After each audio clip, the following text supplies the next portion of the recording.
Senhor, esta é a tua palavra que é viva e eficaz.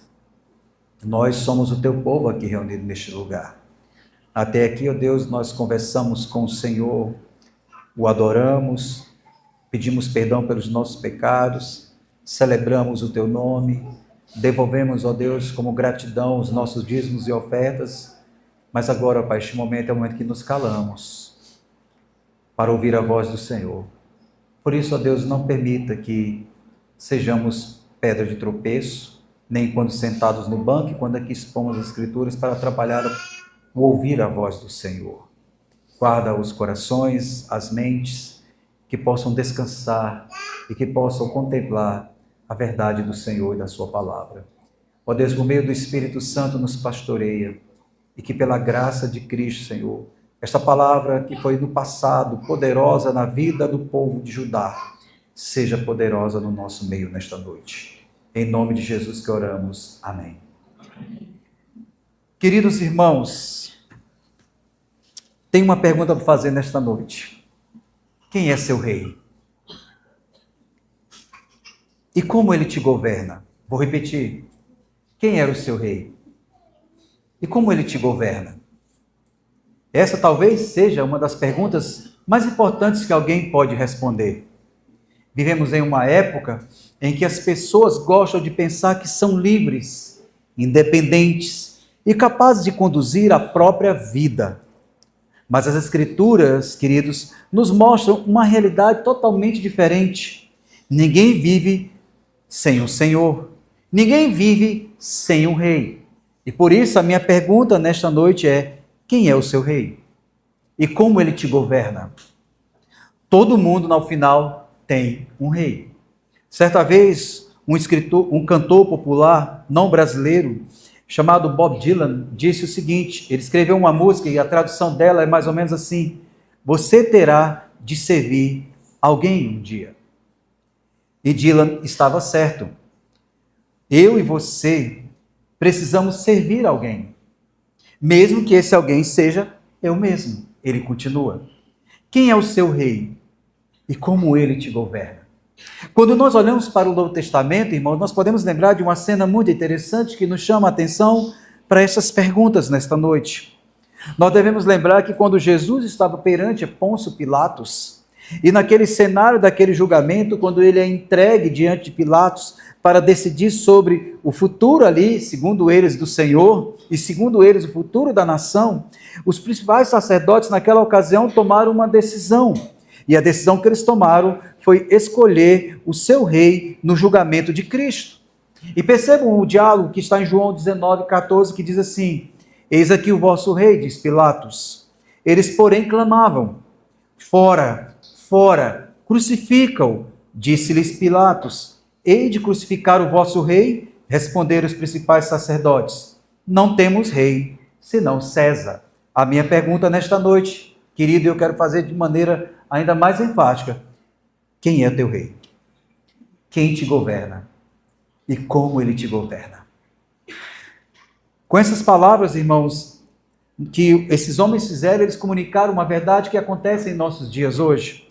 Quando nós olhamos em Jeremias, e nós já vimos essa exposição de Jeremias 17, no capítulo 17, o tema do coração, em que nós falamos que Deus diz: eu é que examino, eu que conheço o coração. Aquele povo havia esquecido que eles diziam com os lábios que com o coração amava a Deus, mas eles não percebiam que o Deus que conhece o coração sabia que essa verdade não existia.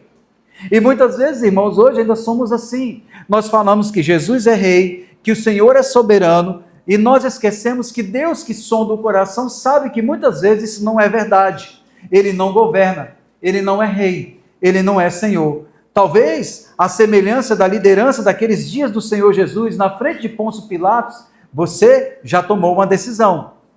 Você está dizendo: crucificam, crucificam, porque o nosso rei nós já temos. E não é Cristo, mas é César. Com isso em mente, irmão, nós queremos caminhar e ainda perguntar mais uma vez nesta noite: quem é o seu rei e como ele te governa?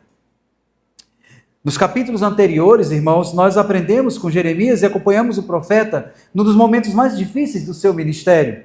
Nós vimos na semana passada a noite escura da alma, onde vimos os homens de Deus aquele homem de Deus lutando sobre o peso de uma mensagem rejeitada, lutando sobre o peso de um coração angustiado que enfrentava a dor de permanecer fiel em meio à oposição na pregação da palavra.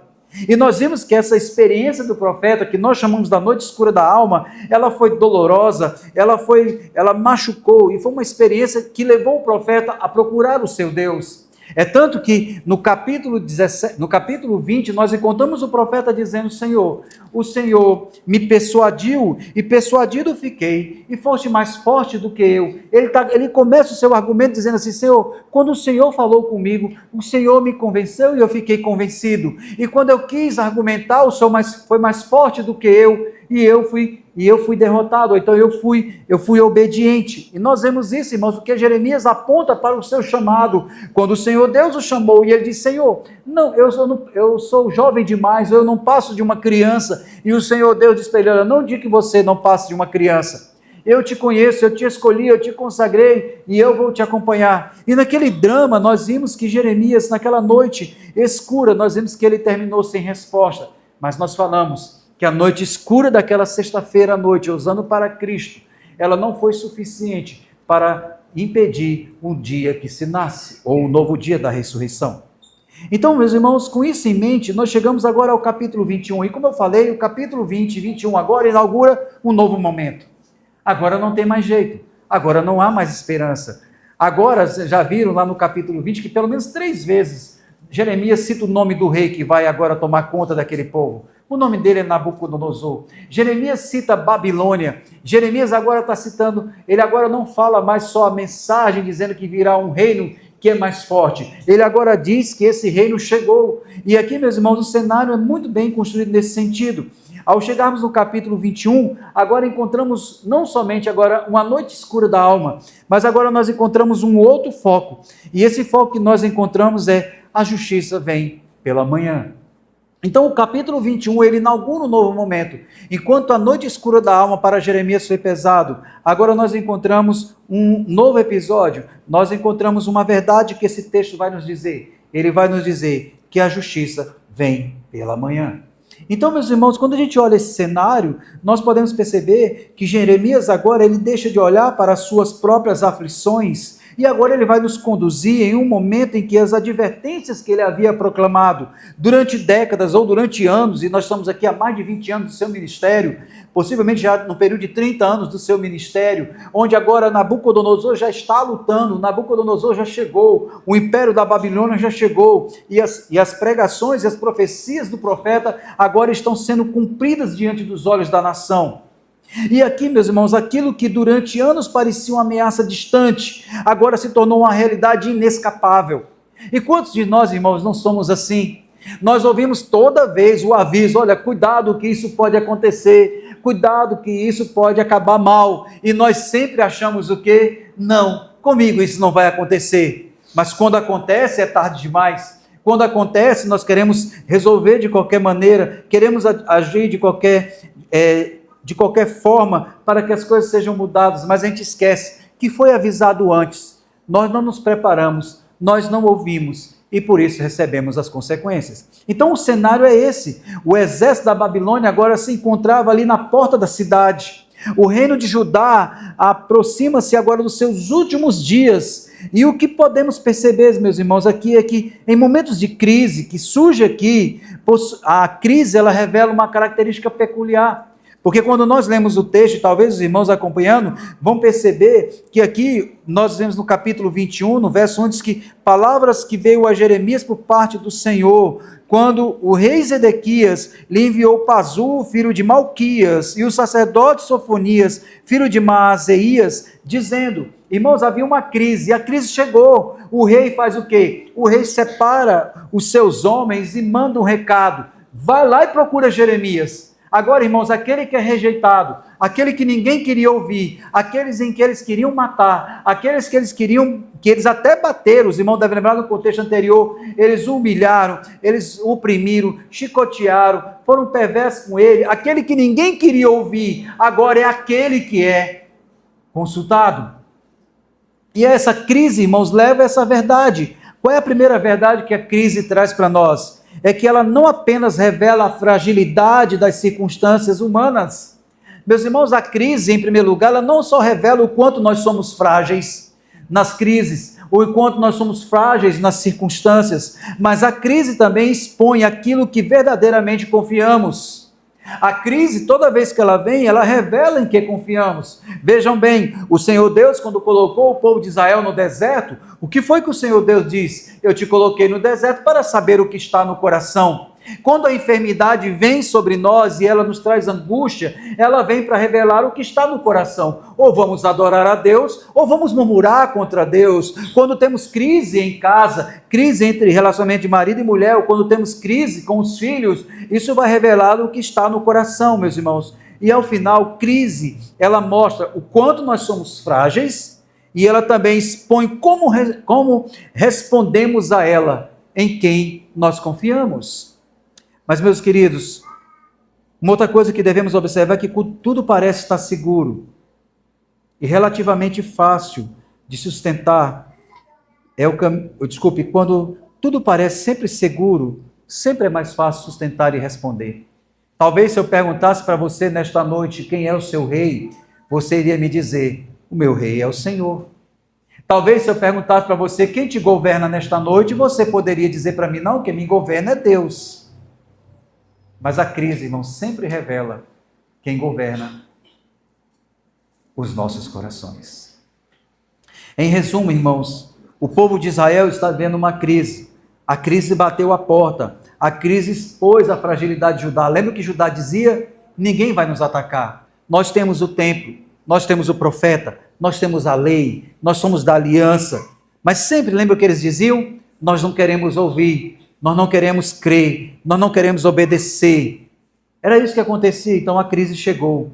E a crise chegou, irmãos, para revelar não somente a fragilidade que nós temos nas circunstâncias, não somente para revelar em quem confiamos, mas acima de tudo, para mostrar a nossa condição espiritual diante de Deus.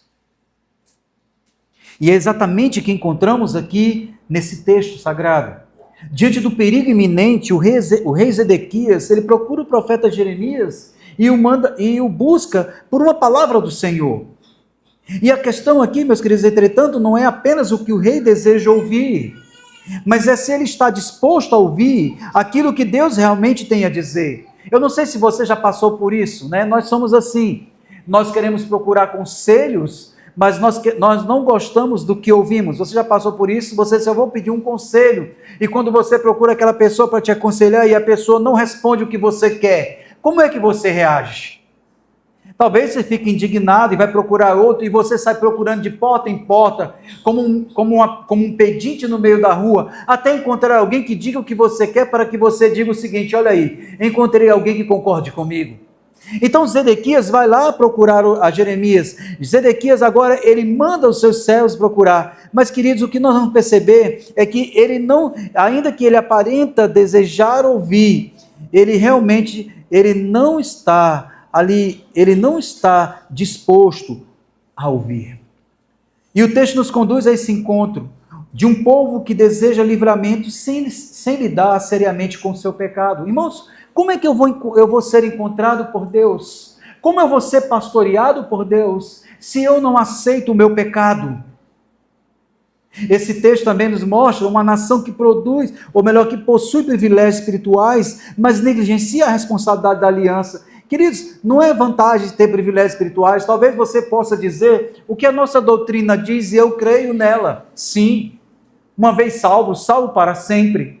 Mas, irmãos, tem muitos que dizem, uma vez salvo e salvo para sempre, mas a sua vida não condiz com o que as Escrituras ordenam a fazer.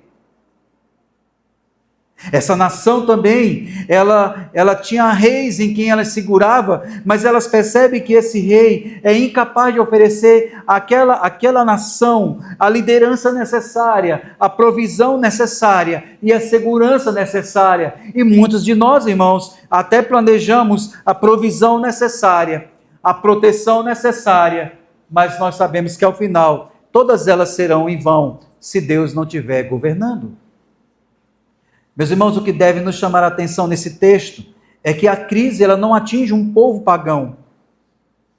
Ela não atinge um povo que nunca ouviu falar de Deus. essa crise atinge o povo da aliança. Meus irmãos, uma grande verdade para nós é que a Bíblia nos diz que quando Deus vier tratar uma nação, a primeira que ele vai tratar é a família da aliança. Nós sempre achamos que a mão de Deus sempre vai pesar com o incrédulo. Na verdade, irmãos, a pessoa sem Cristo já está no maligno. Já está entregue nos seus delitos e pecados. Já está condenado. E vai para o inferno se não nascer de novo, se não for um eleito. Mas a ira de Deus virá, meus irmãos, e o tratamento de Deus virá sobre a sua igreja. Porque, meus irmãos, essa palavra foi dita à igreja, como ela tem sido dita aqui domingo a cada domingo. E esse é um ponto que devemos chamar a atenção. E nós devemos entender, meus irmãos, que para compreender a força dessa passagem, nós precisamos situar nesse momento o tempo que ocorre.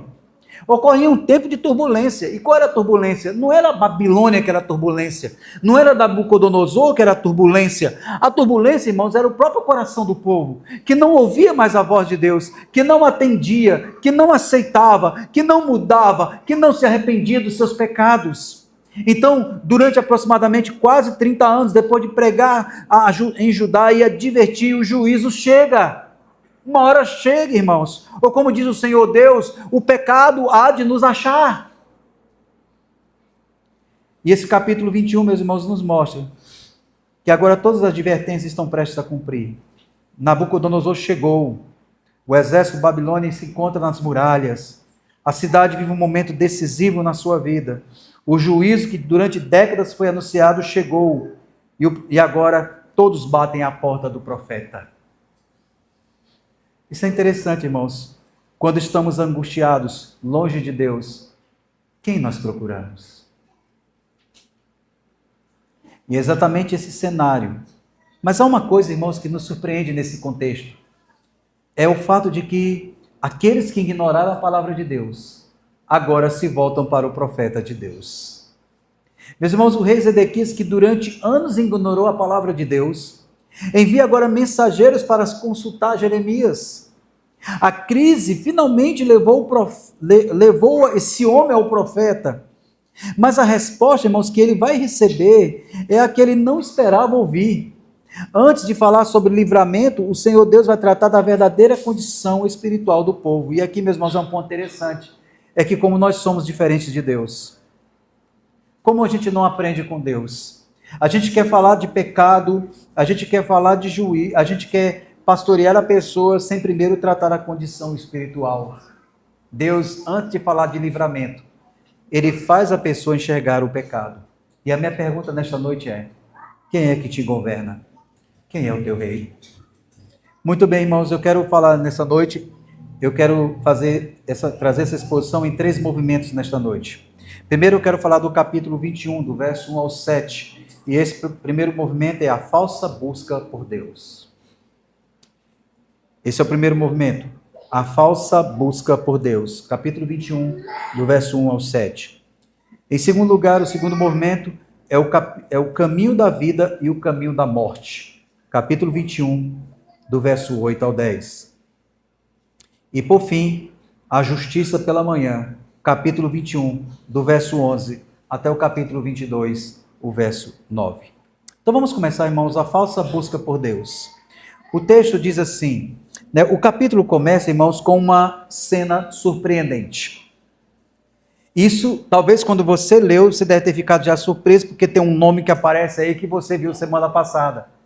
Há um nome que traz a memória da gente de um homem que nós vimos na semana passada, chamado Pazu, né, filho do sacerdote Imer, que maltratou Jeremias. Só que esse Pazu aqui, irmãos, ele não é o Pazu, filho do sacerdote Imer. Esse Pazu aqui é o filho de Malquias, é outro Pazu, tá bom? Para os irmãos entenderem. Mas o que nos chama a atenção é que o rei Zedequias envia uma delegação composta por Pazu e Sofonias para consultar Jeremias. E a situação, meus irmãos, era tão desesperadora que aqueles que não queriam a Deus agora voltam para buscar o profeta. Nabucodonosor estava cercando Jerusalém e a ameaça da destruição tornava-se cada vez mais evidente. E aí, meus irmãos, quando chega no verso 2, é uma questão interessante. O pedido do rei. Né? À primeira vista, irmãos, parece que esse rei é piedoso. Parece que esse rei quer Deus. Parece que esse rei está preocupado com a glória de Deus. Ele está preocupado com a situação de Judá. Olha o que ele diz. Pergunta agora por nós ao Senhor.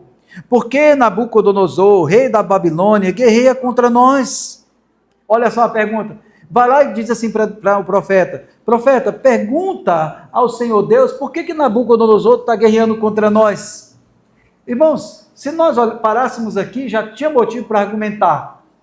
Mas ele continua dizendo, bem pode ser que o Senhor nos trate segundo todas as suas maravilhas e faça retirar-se de nós. Meus irmãos, as palavras do profeta Zedequias, irmãos, soam até, meus irmãos, uma afronta ao leitor. Soa uma afronta ao profeta, ainda que ela pareça piedosa. O que ele está dizendo? Parece que a gente olha assim, veja, a situação apertou, pastor, graças a Deus o rei foi buscar o Senhor. Irmãos, ele não foi buscar o Senhor. Ainda que as palavras sejam piedosas, ainda que as palavras sejam religiosas, ainda que as palavras apontem para uma visão correta, porque ele diz, olha, ele lembra das maravilhas de Deus, ele sabe que Deus é poderoso, ele usa o nome pactual, mas meus irmãos, ele não tem mudança nenhuma. Ele fala das maravilhas, as palavras são religiosas, ele menciona o nome do Senhor, ele fala das maravilhas realizadas por Deus no passado, e ele deseja que o Senhor intervenha novamente como fez no passado. Mas meus irmãos, aqui a tragédia mais profunda para Zedequias, talvez a tragédia mais profunda para Zedequias seja que ele não era um pagão ignorante. Irmãos, e aqui é um peso claro, ele não era um homem ignorante. Vejam que quando ele fala de misericórdias, quando ele fala ele usa o nome Yahvé, nós sabemos, irmãos, que ele conhecia a história do povo de Deus, ele conhecia as promessas da aliança, ele conhecia o ministério dos profetas, ele cresceu cercado pelos sinais da fidelidade divina. Entretanto, irmãos, nós já podemos aprender uma lição aqui. A familiaridade com as coisas de Deus não é o mesmo que comunhão com Deus.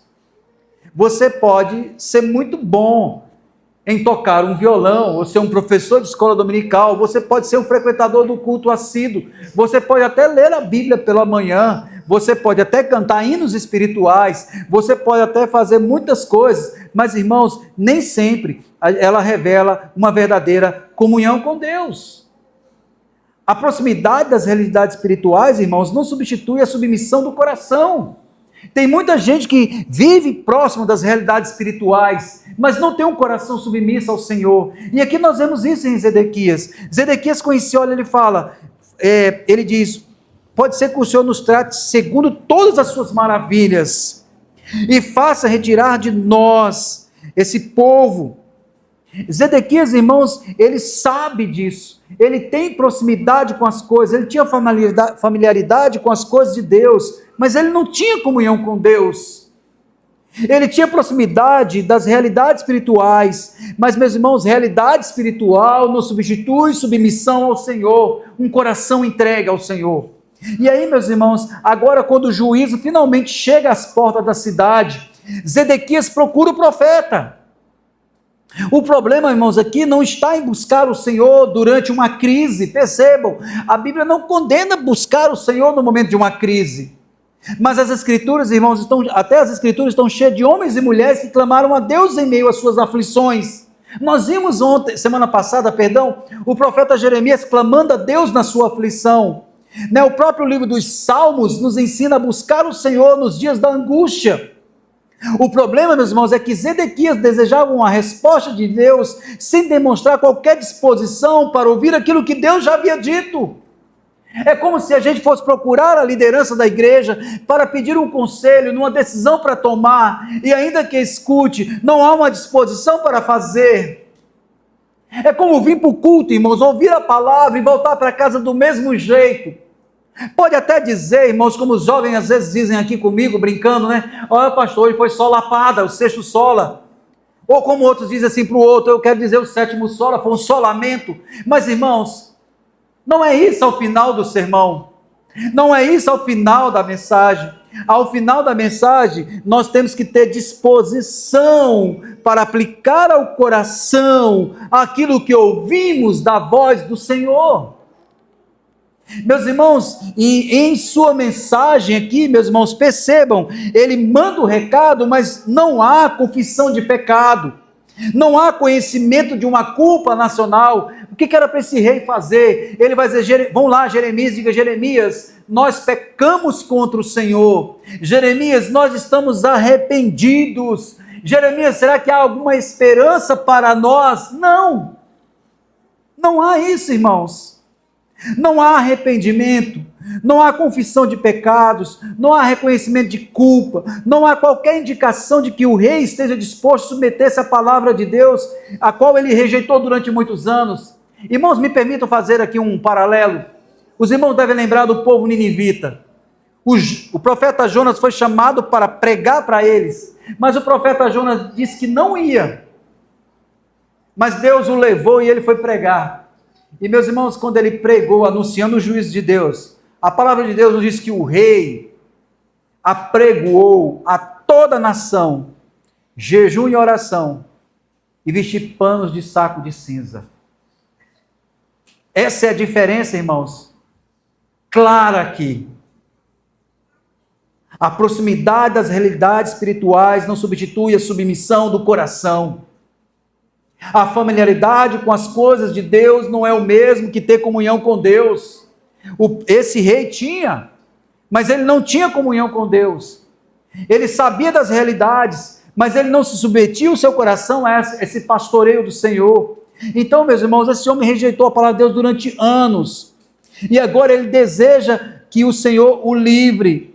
Mas ele não demonstra nenhum interesse em lidar com a causa do juízo. Olha a pergunta que ele faz. Veja o texto, irmãos. Por quê? Pergunte agora, pois, ao Senhor, por que Nabucodonosor, rei da Babilônia, guerreia contra nós? Por que isso está acontecendo, irmãos? É mais ou menos isso. Por que está acontecendo? Percebam a ingenuidade, percebam a imaturidade, percebam a falta de discernimento. Todo o povo sabia, há mais de 30 anos o profeta havia pregado dizendo, se arrependam, cuidado com a idolatria, não sejam endurecidos nos seus pecados, escolhei o caminho, sentai à margem, ouvi a voz do Senhor. Agora ele pergunta, por que está acontecendo conosco? Irmãos, isso é uma reflexão vazia. A reflexão profunda de Zedequias não era por quê, mas era para quê isso tudo está acontecendo. Era para esse rei agora chegar lá, o profeta dizer, olha, nós reconhecemos o nosso pecado, nós não te ouvimos, e agora aconteceu. Mas irmãos, qual é o ponto aqui? É que a crise levou Zedequias ao profeta, mas não o conduziu ao arrependimento. A crise pode nos levar ao culto, a crise pode nos levar a procurar amigos crentes. Mas muitas vezes, queridos, ela não nos conduz ao arrependimento.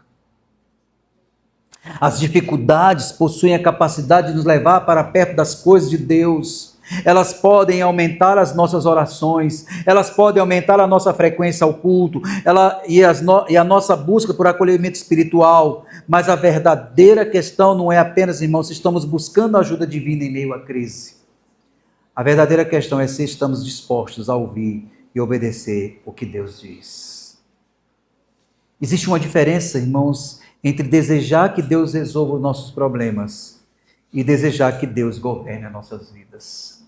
Isso é gritante, irmãos. Talvez você tenha uma oração aí guardada no seu coração que você tem feito há muito tempo e que você está desejando que Deus resolva esse problema. Mas, irmãos, o problema é que a gente quer que Deus resolva, mas não quer que Deus governe.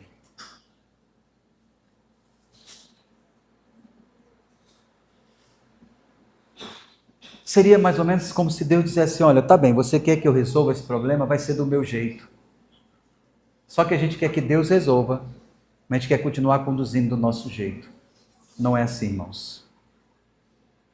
E por isso, irmãos, a resposta de Jeremias é tão chocante, porque no verso 5, veja o que diz Jeremias. Ele diz assim, o Senhor Deus diz assim, verso 4 diz assim, então diz o Senhor, o Deus de Israel, eis que farei retroceder as armas de guerra que estão às vossas mãos, com que vós pelejais. fora dos muros contra o rei da Babilônia e contra os caldeus que vos oprimem. Tais armas eu as juntarei no meio desta cidade. Irmãos, veja a primeira resposta de Deus. O que Deus está dizendo? Deus está dizendo o seguinte: olha, essa arma que vocês têm na mão e que estão lutando, eu vou tirar de vocês. Eu vou juntar tudinho no meio da cidade e vocês serão derrotados. E ele continua dizendo: pelejarei eu mesmo contra vós outros, com braço estendido e mão poderosa, com ira, com indignação e grande furor. Meus irmãos, vejam o que esse texto nos diz. E antes de prosseguirmos, devemos fazer algumas perguntas sinceras ao nosso coração nesta noite. Será que não existe, irmãos, um pouco de Zedequias em um de nós?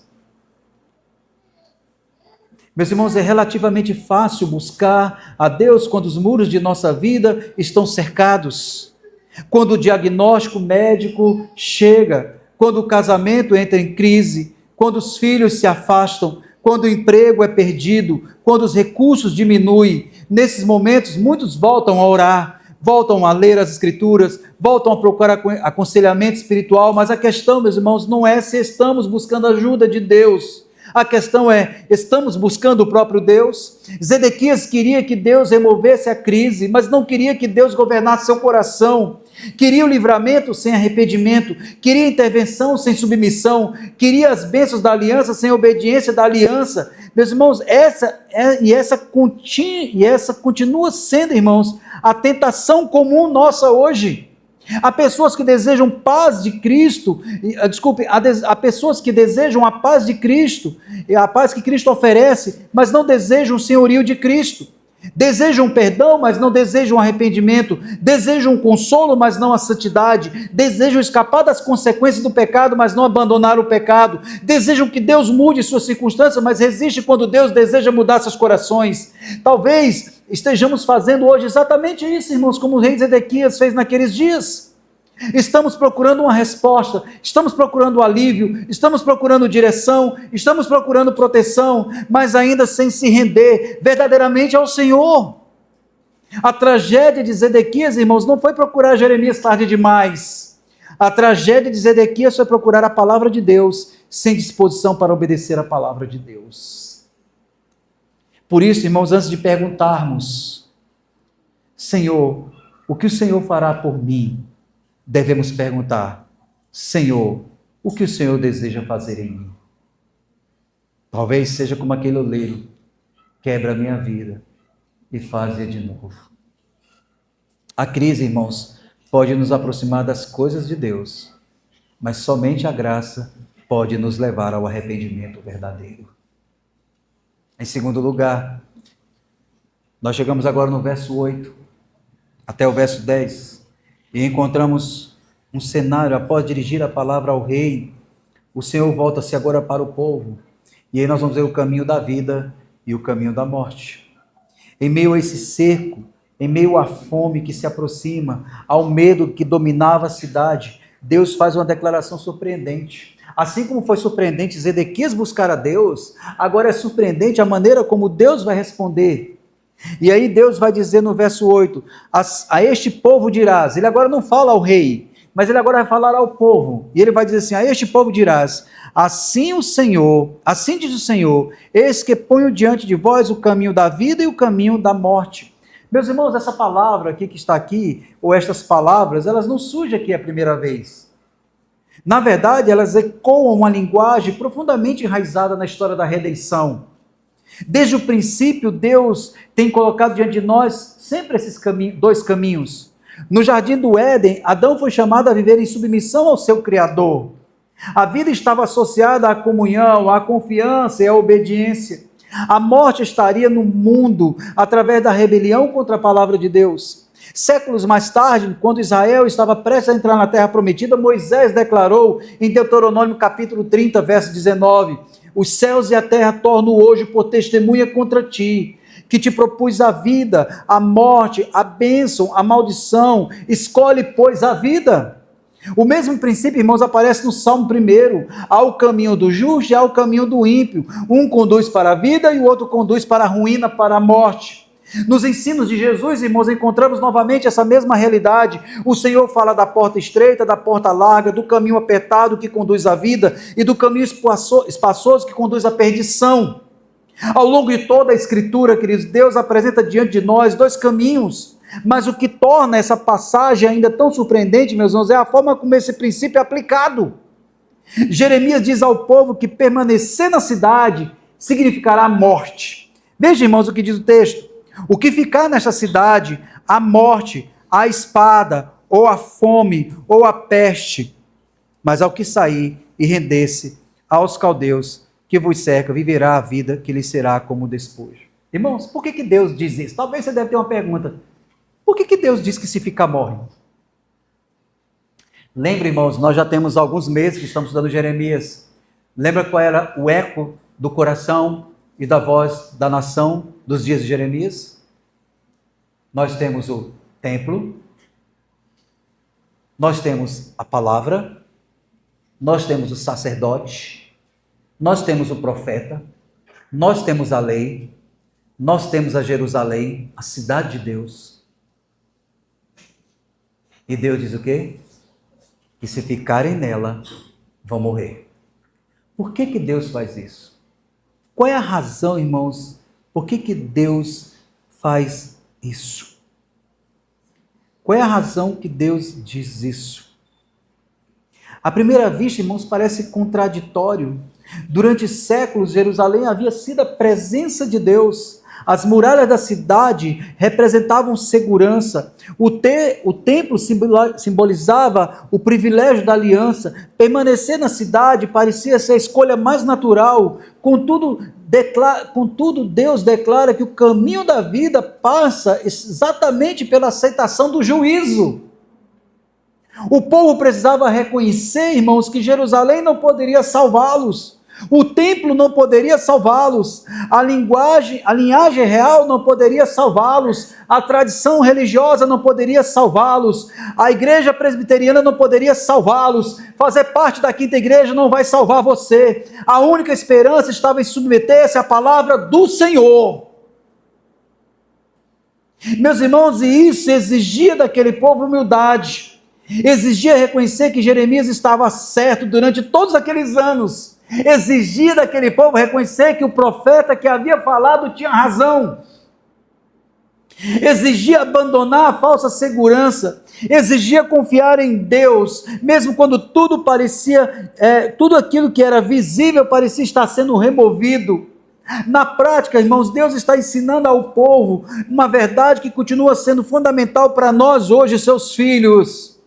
A salvação nunca é encontrada em nossos recursos, nunca é encontrada em privilégios, nunca é encontrada em realizações, ela é encontrada somente pela fé no Senhor e na obediência da sua palavra. Observe, irmãos, o quanto isso foi difícil para Judá. O Senhor está dizendo, olha, se você se entregar à Babilônia, você vai viver. Irmãos, se entregar. Meus irmãos, isso aqui é muito significativo, porque nós só vamos alcançar a vida, irmãos, quando nós nos humilharmos, reconhecendo o nosso pecado diante daquele que é poderoso. Irmãos, na prática, Deus está ensinando essa verdade. Mas observe, irmãos, o quanto isso é difícil. Para permanecerem vivos, eles precisavam renunciar à cidade que amava. Irmãos, quantos de nós, irmãos, luta para abrir mão de algumas coisas? Aquele povo, para poder viver, precisava abandonar suas casas, abandonar suas posses, precisava seguir para o exílio. Tudo aquilo que lhes transmitia segurança seria removido. Irmãos, para poder sobreviver, a minha pergunta é, quem é que governa você? Quem é seu rei? Esse povo tinha que deixar a casa, tudo aquilo que eles confiavam, o templo, os reinos humanos, a cidade, e se humilhar. Eles precisavam remover tudo. Isso me lembra, irmãos, uma história muito parecida de um homem que passou 20 anos fugido de casa e que um dia vai voltar para casa. Este homem é Jacó. E quando ele volta para casa, na sua mente tem uma frase que ecoa, a sua consciência está avisando. Esaú disse um dia que quando você voltasse, ele te mataria. E é interessante que naquele dia, Jacó mandou presentes, mandou escravos, mandou animais para ir encontrar Esaú antes dele. Mas tem um momento que ele para, que é chamado o Val de Jaboque. E ele começa a parar e ele olha para um lado e para o outro, ele pede a sua esposa, e as suas mulheres e seus filhos que atravessem, os animais que atravessem. Ele vai abrindo mão de tudo aquilo que poderia atrapalhar a visão dele correta de Deus. E ele fica sozinho naquele lugar. E ele luta a noite toda com o Senhor Deus. E de manhã ele já não é mais o Jacó. Ele é Israel. Um homem quebrado, transformado. E que ao final ele vê agora o seu irmão não tirando-lhe a vida, mas se reconciliando com ele.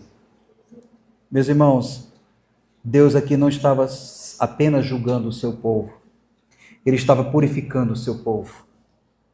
Os mesmos privilégios que deveriam conduzi-los ao Senhor haviam transformado em perigo de falsa segurança. É assim, irmãos, não é assim? A gente pede, Senhor, me dá um emprego. Eu preciso muito de emprego, eu quero trabalhar, eu preciso cuidar melhor da minha casa. E você ganha um emprego. E aí aquilo que era uma bênção para a sua vida te afastou de Deus. Precisamos, irmãos, olhar isso com carinho. Jerusalém se tornou um substituto para Deus. O templo se tornou um substituto para Deus. A identidade nacional se tornou um substituto para Deus. Por isso a sua disciplina, por isso em sua disciplina o Senhor remove aquilo que estavam confiando, para ensiná-los a confiar nele somente. Meus irmãos, às vezes nem sempre a gente compreende o caminho da providência. Em alguns momentos Deus permite que desapareçam justamente as coisas que julgávamos indispensáveis. Portas se fecham, planos fracassam, recursos diminuem, seguranças são abaladas, e em tais momentos nossa tendência natural é perguntar o que Deus está tirando de nós. Mas muitas vezes, irmãos, a pergunta mais importante é o que Deus está nos ensinando a buscar nele. O exílio era doloroso, mas aquele povo ia aprender novamente a olhar que Deus é suficiente. Ainda que Nabucodonosor fosse um rei cruel, a Babilônia fosse um império perverso, naquela perversidade, aquele povo ia ver a providência de Deus. Sem o templo, sem o palácio, sem a cidade santa, sem as estruturas que durante tanto tempo ocupavam o centro da esperança daquele povo, o Senhor estava conduzindo o seu povo para uma fé profunda. O caminho da vida, irmãos, nem sempre parece um caminho da vida aos olhos humanos, mas Jesus nos ensinou, quem quiser salvar a sua vida, perdê-la-á. E quem perder a vida por amor à minha causa, achá-la-á. Meus irmãos, a fé sempre envolve renúncia. O pecador precisa abandonar a sua própria justiça para receber a justiça de Cristo. Ele precisa abandonar a sua autoconfiança para descansar na graça. Precisa abandonar seus ídolos para encontrar no Senhor o verdadeiro tesouro. Foi exatamente isso que Deus está ensinando aqui a esses habitantes. O caminho da vida passa pela submissão da palavra e continua passando por ela até hoje. Você quer uma palavra boa, Zedequias? Quer uma palavra boa? Então minha palavra boa para você é o quê? Quer uma palavra boa? Ajudar. Quer uma palavra boa, igreja? Então minha palavra para você é o quê? Se submeta. Se humilhe. Mas se você continuar nesse pedestal, nessa sua segurança, deixando essas coisas te governar, você vai morrer. E esse propõe um caminho, é de vida ou de morte.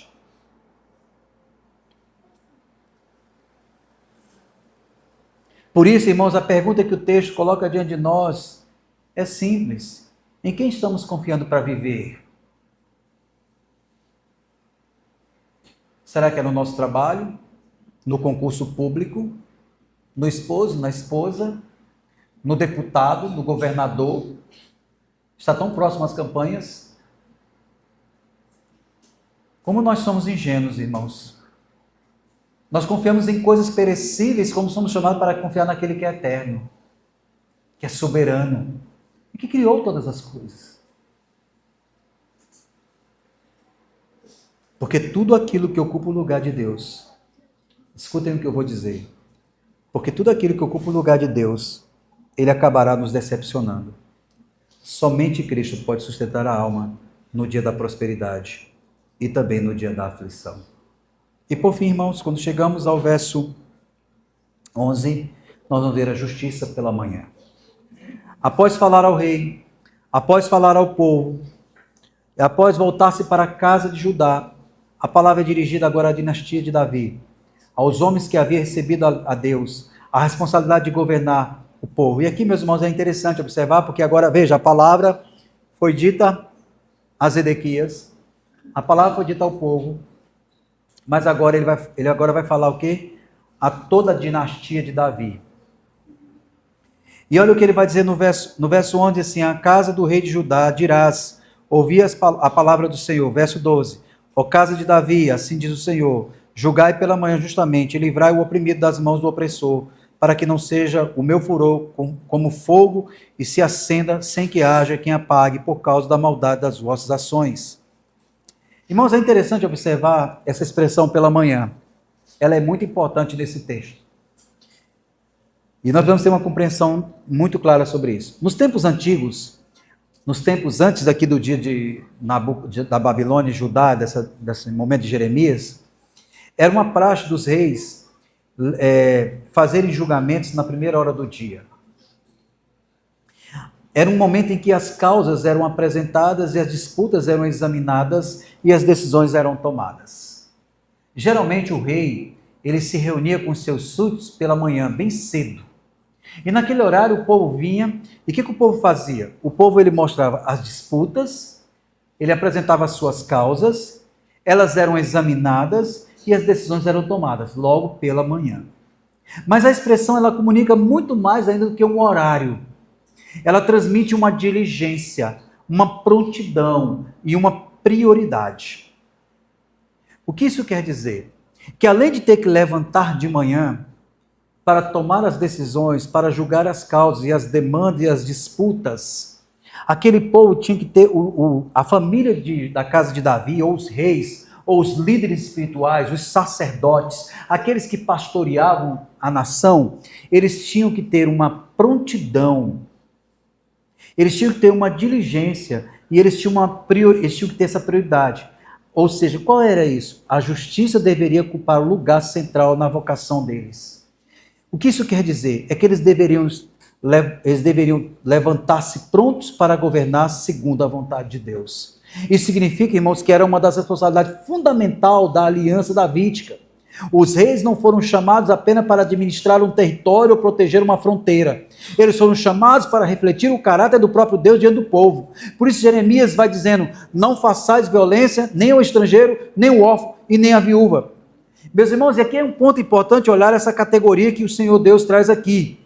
O estrangeiro, o órfão e a viúva eram pessoas, irmãos, que possuíam pouca proteção social. Eram pessoas que possuíam pouca capacidade de se defender. Eram pessoas que eles precisavam de cuidados. E Deus, quando destaca esse grupo, Ele está revelando algo sobre si. O Senhor é o defensor do vulnerável. O seu governo não ignora os fracos, nem favorece os poderosos, simplesmente porque possuem força. Contudo, irmãos, esse povo perdeu. E qual é o ponto aqui? É que a liderança local e espiritual daquela nação perdeu um chamado. Qual é o chamado, irmãos, da liderança? O chamado da liderança é levantar pela manhã para julgar as causas, para julgar as demandas, as aflições do povo. E aqui, irmãos, cabe uma aplicação para nós, e que deve nos trazer um coragem de vergonha. Como nós somos líderes, irmãos, e quantos de nós, irmãos, levantam cedo para julgar as causas e a demanda do povo em oração? Muitas vezes, irmãos, nós acordamos em cima da hora, correndo, aflitivo, irmãos. Aquele que foi lhe dado o chamado, aquele que lhe foi lhe dado a autoridade, ele tem esse papel de pela manhã como prioridade, como diligência, como provisão, como prontidão, ele julgar as causas pela manhã, é levantar, dizer como disse o salmista Davi: Senhor, de manhã te apresento a minha oração e fico esperando. Era isso que Davi fazia, irmãos. Era isso que a casa de Judá deveria fazer, e é isso que a liderança hoje deve fazer. Ela deve levantar pela manhã, não porque tem que trabalhar, mas porque sabe que Deus exige de nós a prontidão, a diligência, a prioridade, como vocação, para poder tomar deliberações, apresentar diante do rei as causas do povo.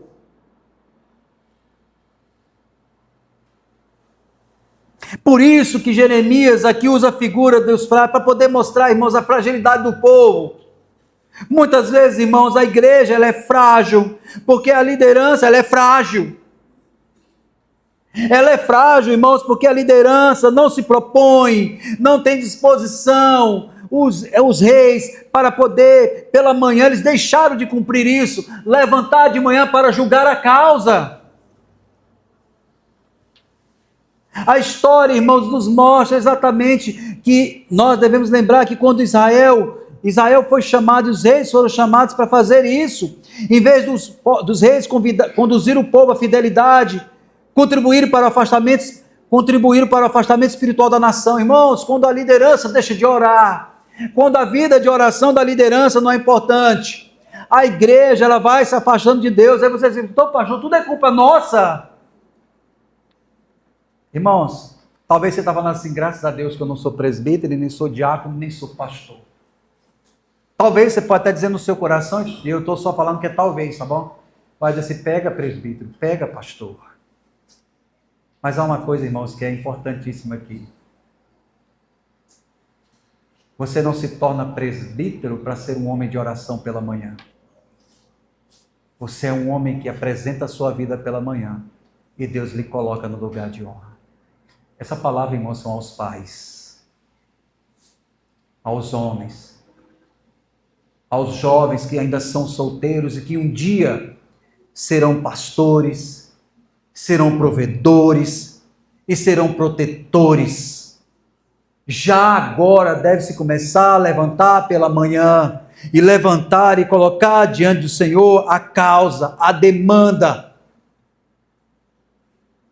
Porque, meus irmãos, as nossas famílias são frágeis, os nossos lares são frágeis, os nossos filhos são frágeis. Meus irmãos, esses reis, em vez de conduzir o povo à fidelidade, eles contribuíram para o afastamento espiritual. É por isso que Jeremias vai falar de maneira tão severa a casa de Davi. Aqueles homens haviam falhado, eles não haviam falhado apenas como administradores políticos, eles haviam falhado como representantes do governo de Deus. Por isso o Senhor anuncia o juízo que alcançará a casa e o palácio real. A bela Jerusalém será transformada em desolação, os cedros do Líbano que ornamentavam os seus edifícios seriam lançados no fogo, as nações passariam pelas ruínas da cidade e perguntariam, por que o Senhor fez isso com essa grande cidade? Veja o verso 8 do capítulo 22, muitas nações passarão por esta cidade e dirá, cada um ao seu companheiro, por que procedeu o Senhor assim como esta grande cidade? Veja, irmãos, o ímpio vai dizer, foi o Senhor. E aqui, meus irmãos, nos faz lembrar, porque no capítulo 17 de Jeremias, ou melhor, no capítulo 16 e 17, os ímpios já diziam assim, por que essa nação adora ídolos? Nós vamos nos voltar para Deus. Aquele povo já conhecia Deus. Só o povo de Israel, só o povo de Judá que não ouvia Deus. Irmãos, quantos de nós está assim?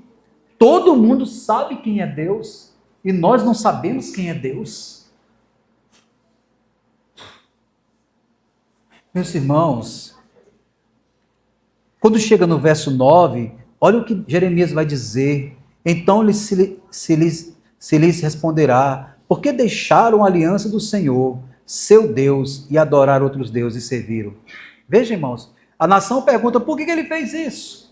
Por que Deus fez isso? E Deus responde o quê, irmãos? Porque o povo deixou a aliança, deixou a Deus e seguiram o caminho da idolatria. Meus irmãos, o problema de Judá era a sua ruptura com o Senhor da aliança. Mas ao mesmo tempo, essa passagem desperta uma pergunta inevitável. Se os reis falharam repetidamente, onde encontrar um governante que realmente cumpra a vontade de Deus? Se a casa de Davi produziu tantos líderes imperfeitos, onde encontrar um rei que governe com perfeita justiça? Essa pergunta, irmãos, começa a ser respondida pelo próprio profeta Jeremias. Pouco adiante, depois ele vai dizer, no verso 10, e agora sim, eu quero convidar a igreja para ler o verso 10. Vamos ler juntos? Não choreis o morto, nem lastimeis, chorai amargamente aquele que sai, porque nunca mais tornará, nem verá a terra onde nasceu. Veja, irmãos, olha que consolo. O profeta anuncia, não chore mais, nem lastime mais. E por que ele está dizendo isso? Porque isso é uma promessa, irmãos, que nós temos de sinais da graça. O profeta nos diz que virá o renovo justo. Ele diz que vai chegar. Ele diz que virá. Veja o texto que vai dizendo, se nós olharmos o contexto, ele diz assim, designarei, no verso 13, diz assim, diz o Senhor, executai o direito da justiça e livre o oprimido das mãos do opressor. Não oprimais o estrangeiro, nem o órfão, nem a viúva, nem façais violência, nem derrame, porque se deveras cumprir essas palavras, entrarão pelas portas desta casa os reis que te assentarão no trono de Davi, em carros montados, em cavalos, e ele e seus servos, o seu povo. Mas se não deres ouvidos a esta palavra, juro por mim mesmo, diz o Senhor, que esta casa se tornará em desolação. Meus irmãos, Deus está dizendo que haverá um rei que vai executar o juízo, um rei que vai executar a justiça na terra, um filho de Davi, diferente de todos os outros que vieram. Essa promessa, irmãos, do seu cumprimento é Jesus Cristo. Onde Zedequias falhou, irmãos, Cristo permaneceu fiel. Onde os reis de Judá buscaram seus próprios interesses, Cristo veio para servir. Onde os governantes terrenos produziram injustiça, Cristo estabeleceu perfeita justiça. Onde os pastores infiéis dispensaram o rebanho, Cristo entregou a sua própria vida pelas ovelhas. Jeremias está mostrando que o problema de Judá não era apenas a falta de um rei, melhor, era a necessidade de um rei perfeito. E esse rei já veio, irmãos. Esse rei, ele não entrou em Jerusalém cercado por exércitos. Esse rei entrou montado em jumentinho.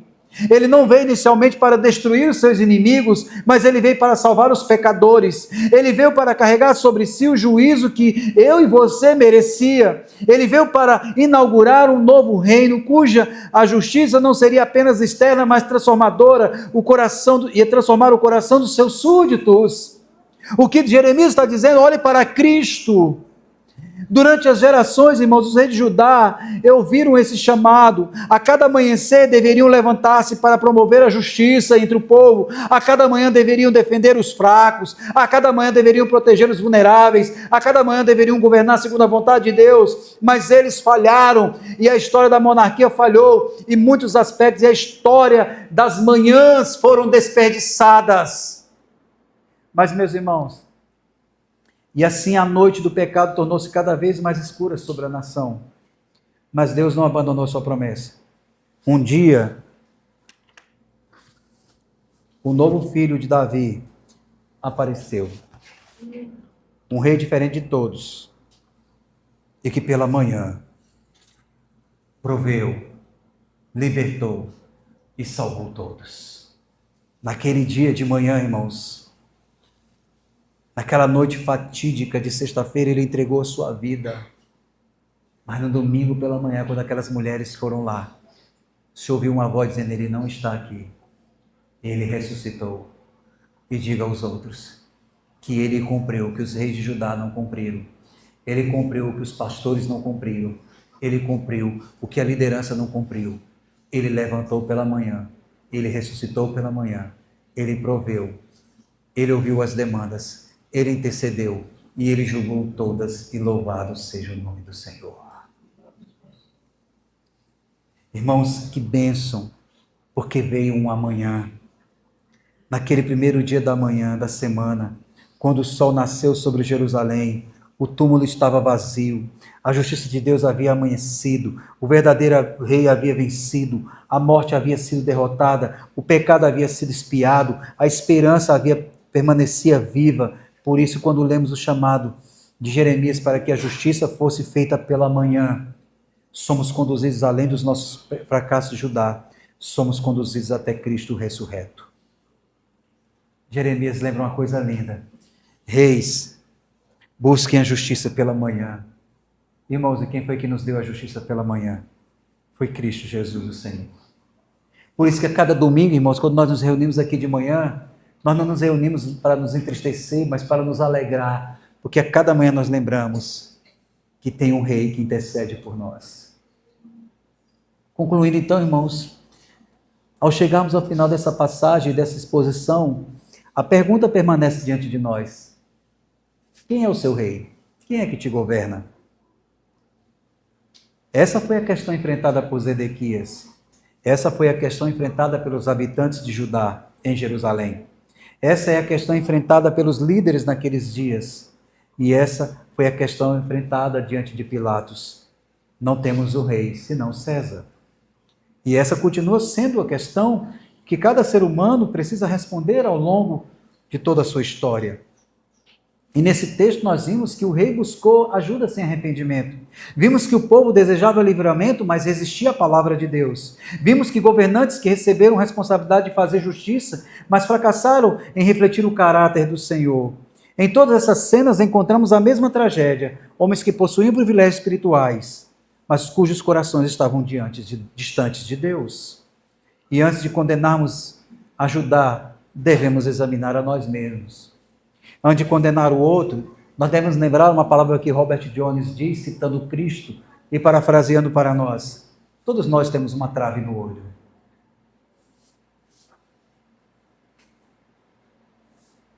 E por que eu digo isso, irmãos? Porque podemos frequentar a igreja sem amar a Cristo. Podemos conhecer as Escrituras sem se submeter a ela. Podemos confiar em nossa tradição, em nossa membresia, em nossos conhecimentos, em nossos anos de caminhada cristã, enquanto nosso coração lentamente se afasta do Senhor.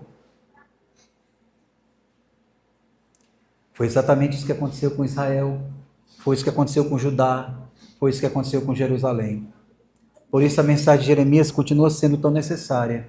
Deus continua colocando dentro de nós dois caminhos: o caminho da vida e o caminho da morte. O caminho da autoconfiança ou o caminho da fé.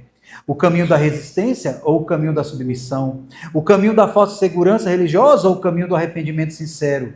E a boa notícia do Evangelho é que o Rei Perfeito ainda chama pecadores para si. O filho de Davi, que Judá precisava, veio ao mundo. Ele viveu a justiça que nós não conseguimos viver. Ele carregou na cruz a culpa que nós merecíamos carregar. Ele ressuscitou pela manhã no terceiro dia para garantir a salvação completa do seu povo. E hoje, irmãos, ele continua recebendo todos aqueles que vêm a ele pela fé e arrependimento. Talvez alguns aqui até estejam enfrentando crises semelhantes à de Jerusalém. Circunstâncias difíceis que cercam toda a vida. O futuro parece incerto. Os recursos parecem insuficientes. O coração está cansado, mas lembre-se, o maior problema daquele povo nunca foi a Babilônia. O problema daquele povo foi a dureza do seu coração. O meu problema e o seu, meus irmãos, nunca são os sinais externos. Ele começa em nosso coração. O maior problema sempre foi o pecado. A maior necessidade nunca foi simplesmente o livramento das circunstâncias. A maior necessidade sempre foi a reconciliação com Deus. E essa reconciliação foi conquistada por Cristo. Portanto, não confie em suas próprias muralhas. Não confie nos seus próprios recursos. Não confie em seus privilégios espirituais. Não confie em sua própria justiça. Descanse em Cristo, irmão. Submeta a Cristo. Porque a justiça vem pela manhã. Ou como dizia, eu quero dizer, como diz o apóstolo Paulo, Maranata. Ora vem, Senhor Jesus. E que Deus nos abençoe. Vamos curvar nossa cabeça, irmãos, vamos orar.